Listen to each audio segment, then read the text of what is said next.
Hello everyone, welcome back to my channel. दोस्तों, YouTube के इस प्लेटफॉर्म पर मैं इंग्लिश भाई छवि सर आप सभी व्यूवर्स का हार्दिक स्वागत, हार्दिक अभिनंदन करता हूं। तो दोस्तों, आज मैं डिस्कस करने जा रहा हूं एमए सेमेस्टर 3 इंग्लिश लिटरेचर की यूनिट फर्स्ट से एक इम्पॉर्टेंट लॉन्ग क्वेश्चन को। तो चलिए क्वेश्चन को पढ़ते हैं और लाइन बाय लाइन एक इजी लैंग्वेज में समझते हैं। तो आपका जो क्वेश्चन है, right a note on W.B. Yeats as a poet, यानी एक पोएट के रूप में, यानी एक कवि के रूप में W.B. ईट्स पर एक नोट लिखिए। Let's see the answer. और फर्स्ट हेडिंग है introduction. W.B. Yeats has been established as a great modern poet. जो W.B. ईट्स है as a great modern poet, यानी एक महान आधुनिक कवि के रूप में एस्टैब्लिश्ड हो चुके हैं, स्थापित हो चुके हैं। J.W. बीच कॉल्स हिम, J.W. बीच ने उनको कहकर पुकारा। क्या कहा? The finest British poet of the modern age, यानी मॉडर्न एज का फाइनेस्ट ब्रिटिश पोएट कहकर J.W. बीच ने उनको पुकारा। G.S. Fraser in his book, G.S. Fraser की एक किताब है और उस किताब का नाम है the modern writer and his world remarks. इस किताब में J.S. फ्रेजर ने रिमार्क्स यानी टिप्पणी दी, और टिप्पणी क्या थी वो? Yeats has the position of a major English poet, यानी W.B. ईट्स को एक प्रमुख अंग्रेजी कवि का दर्जा प्राप्त है। ही इज इक्वेटेड विद का मतलब होता है तुलना की जाना। उनकी तुलना की गई डन यानी जॉन डन के साथ, विद मिल्टन जॉन मिल्टन के साथ, एंड विद वर्ड्सवर्थ और विलियम वर्ड्सवर्थ के साथ इनकी तुलना की गई।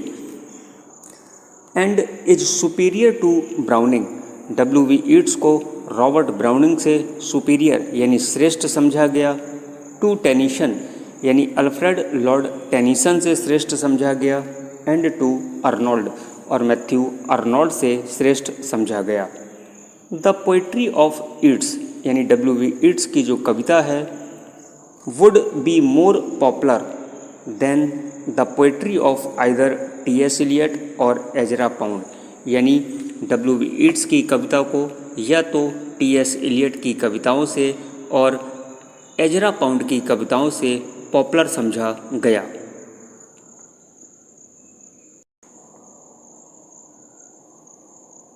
Because it is more coherent and more traditional than that of his two great contemporaries, क्योंकि यह उनके दो महान कंटेम्परेरीज यानी समकालीनों की तुलना में अधिक कोहेरेंट था, यानी सुसंगत था, और ट्रेडिशनल और अधिक पारंपरिक है।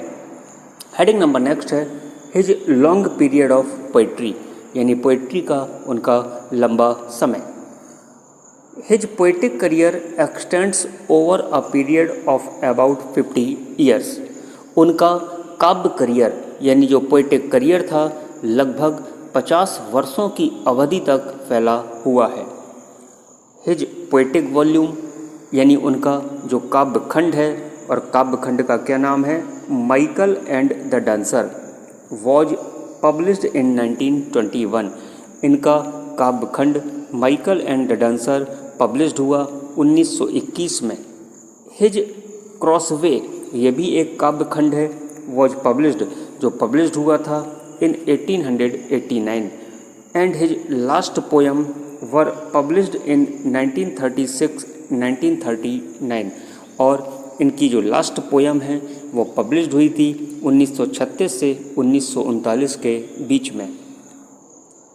हिज मेचर पोइट्री, उनकी जो मेचर पोइट्री है यानी जो परिपक्व कविता है, वॉज एज गुड वो इतनी अच्छी है, एज द फुल मून जितना कि फुल मून होता है। The full moon of his mature poetry underwent phases of development earlier. उनकी परिपक्व कविता की पूर्णिमा पहले विकास के चरणों से होकर गुजरी। TS. Eliot says that, TS. Eliot कहते हैं कि I can think of not poet, मैं ऐसे कवि के बारे में नहीं सोच सकता, not even among the greatest, यहाँ तक कि महानतम लोगों में से भी नहीं है, who has shown a longer period of development as W.V. Yeats, जिसने W.V. ईट्स के समान विकास की लंबी अवधि दिखाया हो। Heading number next, as a symbolist, यानी एक प्रतीकवादी के रूप में। W.V. Yeats was a symbolist in his poetry, यानी W.V. ईट्स अपनी पोइट्री में सिम्बॉलिस्ट थे, यानी एक प्रतीकवादी थे। He was regarded the chief exponent of the symbolist movement in England, उन्हें इंग्लैंड में प्रतीकवादी आंदोलन का मुख्य एक्सपोनेंट यानी प्रतिपादक माना जाता था। In his early poetry his symbolism was simple and clear to understand, उनकी प्रारंभिक कविता में उनका प्रतीकवाद समझने में सरल और स्पष्ट था। But as he grew mature and wise symbols became complex and difficult, लेकिन जैसे जैसे वह मेचर यानी परिपक्व और बुद्धिमान होते गए तो उनका जो सिंबल था, जो प्रतीक था, जटिल और कठिन होता चला गया। The swan, the tower, the winding stair and the gyres are symbol, ये सभी उनके प्रतीक हैं। That cover in his later poetry, जो उनकी लेटर पोइट्री को ऑकर करते हैं, उनमें घटित होते हैं। They are used in different poems in different senses, यानी डिफरेंट सेंसेज में अलग अलग अर्थों में उनकी अलग अलग पोएम का यूज किया गया। They are used to convey his inner experiences and vision that can not to communicate in any other ways, उनका उपयोग उसके आंतरिक अनुभवों और दृष्टिकोणों को कन्वे यानी व्यक्त करने के लिए किया जाता है। They are highly significant and meaningful, वे हाईली सिग्निफिकेंट यानी अत्यधिक महत्वपूर्ण और मीनिंगफुल और अत्यधिक अर्थपूर्ण हैं। ड्यू टू दीज सिंबल्स, अपने इस सिंबल्स के जरिए हिज पोएम्स सीम, उनकी जो कविताएं हैं वो प्रतीत होती हैं टू बी कॉम्प्लेक्स, कैसी प्रतीत होती हैं? कॉम्प्लेक्स मतलब जटिल प्रतीत होती हैं, इंटेंस मतलब गहन प्रतीत होती हैं, एंड रिच और समृद्ध प्रतीत होती हैं। As W.V. Yeats grew in years and experience, जैसे जैसे W.V. ईट्स के वर्षों और अनुभव में वृद्धि होती चली गई, ही अचीव्ड कंप्लीट कमांड, तो उन्होंने कंप्लीट कमांड यानी पूर्ण नियंत्रण को अचीव्ड कर लिया यानी प्राप्त कर लिया। और किसके ऊपर प्राप्त किया? ओवर हिज मटेरियल, अपने मटेरियल के ऊपर। And he could easily move, और वो आसानी से मूव करने लगे from one concept to another, अपने एक कॉन्सेप्ट से दूसरे कॉन्सेप्ट की ओर वो आसानी से मूव करते चले गए। And could compress vast matter in a short lyric, और एक छोटे से गीत में वास्ट मैटर यानी विशाल पदार्थ को कंप्रेस कर सकते थे यानी संपीड़ित कर सकते थे। The second coming is about his prophetic vision, इनकी जो पोएम है सेकंड कमिंग वो किसके बारे में है? एक प्रोफेटिक विज़न के बारे में है, यानी भविष्य सूचक दृष्टिकोण के बारे में है। That some incarnation of god is the animal and human form combined,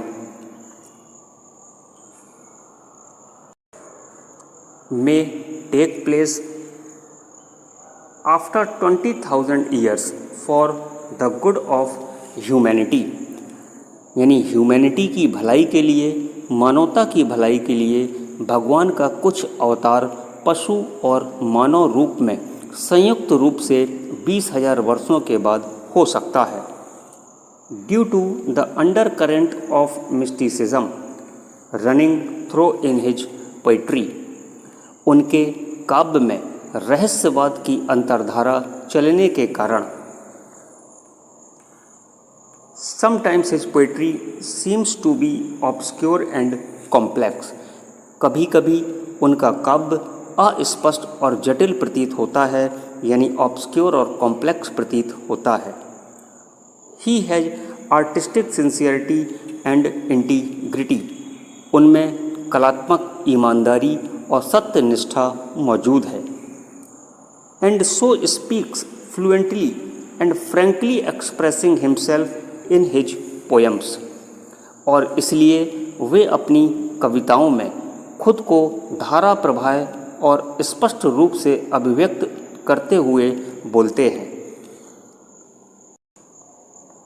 heading number next है हिज पोएटिक डिक्शन, यानी उनकी काव्यात्मक शैली। He was a great metrist, W.V. Yeats एक महान मीटरिस्ट थे। एज, क्योंकि ही एक्सपेरिमेंटेड, उन्होंने प्रयोग किया, विद वेरियस स्टेंजास, कई स्टेंजाओं के साथ उन्होंने प्रयोग किया, एंड वेरियस फॉर्म, और कई वर्स फॉर्म के साथ उन्होंने प्रयोग किया था। He used with great skill the traditional metre and stanza forms, उन्होंने पारंपरिक छंदों और छंद रूपों का बड़ी कुशलता से उपयोग किया था। He freed the English lyric, उन्होंने इंग्लिश लिरिक को फ्रीड मतलब मुक्त कराया, और किससे मुक्त कराया?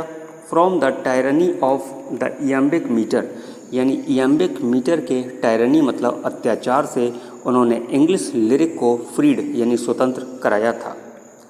And changed the stress, pauses and cadence of the long line with skillful ability and full confidence, और कुशल क्षमता और पूर्ण आत्मविश्वास के साथ लंबी लाइन के तनाव, ठहराव और ताल को उन्होंने बदला था।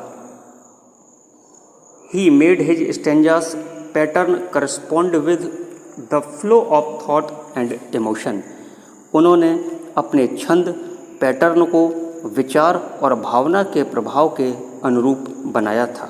हेडिंग नंबर लास्ट है conclusion. Through the 4 stages of his poetic life, अपनी पोइटिक लाइफ के 4 स्टेजों के जरिए ईट्स ने अटेंड मतलब प्राप्त किया था। क्या प्राप्त किया था? टू मैच्योरिटी, परिपक्वता को प्राप्त किया था।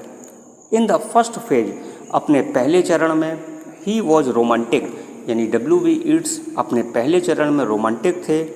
ही Seng of his personal love, उन्होंने अपने पर्सनल लव को गाया था। ड्यूरिंग द सेकंड फेज, अपने दूसरे चरण के दौरान he became a realist lyrist, यानी वह यथार्थवादी गीतकार बन गए थे। इन द थर्ड फेज, और अपने तीसरे चरण में हिज पोइटिक जीनियस, उनकी जो पोइटिक जीनियस थी ग्रेजुअली मतलब धीरे धीरे अटेंड उन्होंने प्राप्त किया। किसको प्राप्त किया? टू मैच्योरिटी, यानी परिपक्वता को उन्होंने धीरे धीरे प्राप्त किया था। He became a great symbolist, वह एक महान प्रतीकवादी बन चुके थे। इन द लास्ट फेजेस, और अपने आखिरी चरण में he began to write as a master of personal symbolism, उन्होंने व्यक्तिगत प्रतीकवाद के स्वामी के रूप में लिखना प्रारंभ कर दिया था। तो दोस्तों, ये था आपका long question W.V. Yeats as a poet. आपको कैसा लगा कमेंट करके ज़रूर बताइए। यदि आप चैनल पर नए हैं तो English by Chhavi sir channel को सब्सक्राइब करें, बेल आइकन को प्रेस करें ताकि आपको नोटिफिकेशन समय समय पर मिलते रहें। दोस्तों, वीडियो अच्छा लगा हो तो वीडियो को एक छोटा सा लाइक ज़रूर करिए और अपने दोस्तों के साथ शेयर करना बिल्कुल भी मत भूलिए। तो मिलते हैं आपसे नेक्स्ट वीडियो में। तो आप खुश रहिए, मस्त रहिए और जहाँ रहिए प्रसन्न रहिए। और हाँ, आप अपना और साथ साथ अपनों का भी ख्याल रखिए। Thank you for watching English by Chhavi sir channel.